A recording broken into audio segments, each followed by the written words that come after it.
Sumainyo ang Panginoon. At sumaiyo rin. Ang mabuting balita ng Panginoon ayon kay San Mateo. Papuri sa iyo, Panginoon.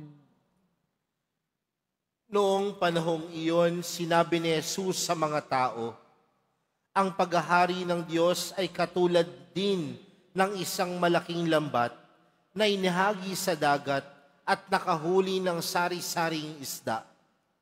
Nang mapuno ay hinila ito sa pampang at naupo ang mga tao upang pagbukod-bukurin ang mga isda. Tinipon nila sa mga sisidlan ang mabubuti, ngunit itinapon ang mga walang kwenta. Gayon din ang mangyayari sa katapusan ng daigdig.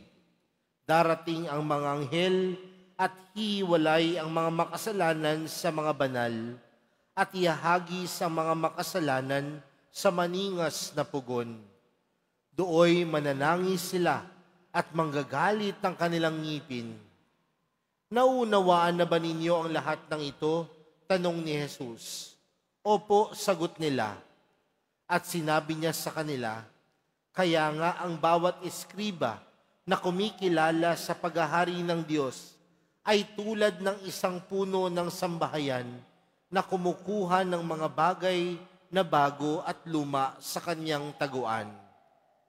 Nang masabi na ni Jesus ang mga talinghagang ito, siya'y umalis doon.